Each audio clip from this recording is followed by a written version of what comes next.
So people, we're diving straight into it right now. This one right here is the Swift Edge 14 AI.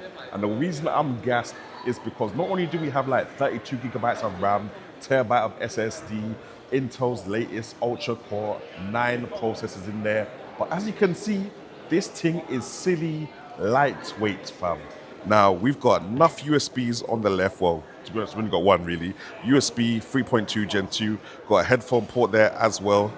And we got HDMI 2.1, another USB 3.2 Gen 2, and two more Thunderbolt ports on the sides. Now moving on to design, I kind of like what they got going on here because they got the all-white exterior on the outside. Then when you open up, because you've got those super small bezels on the screen, it's kind of almost like they've got a two-tone finish, white for the keyboard and then black for the top part of the screen kind of thing. I think it looks nice and it definitely feels super lightweight, being at under 1 kg.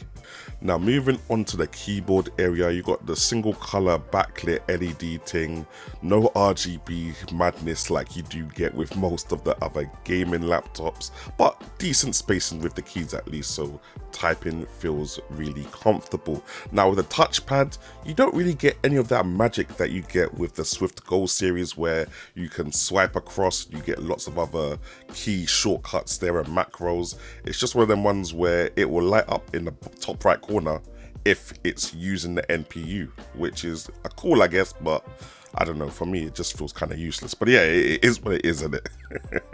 Now moving onto the screen is where I get gassed about this device, because not only do you have the 14-inch 3K resolution thing, which is 100% of the DCI-P3 color gamut, but you also got that Corning Gorilla Glass matte Pro Glass protection thing. Basically, you got a matte screen protector over the OLED, fam. So not only are you gonna get that higher contrast, that better saturation, deeper blacks and brighter whites that OLED panels are normal for, but you're also gonna get that reflection resistance. So you can actually use this outside in a bright light, or you can use it in the office against the window or against the bright lights that are in the office kind of thing, and actually still see what you're doing.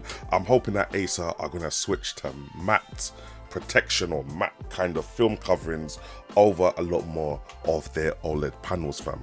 Now obviously I can't speak on performance or battery life yet because we haven't really got any more than a hands-on preview at this point, but considering the fact that it's got that second gen integrated GPU from the guys at Intel, their Arc series thing, and it's got that OLED screen, the battery should be good, and the GPU should be able to play a lot of games at 1080p low to medium settings, fam. Like, these integrated GPUs are going crazy in terms of the gaming performance, hence why you're finding them in these little handheld gaming PCs like the MSI Claw 2, for example. Anyway, that's just my 2 pence on the Acer Swift Edge 14 AI.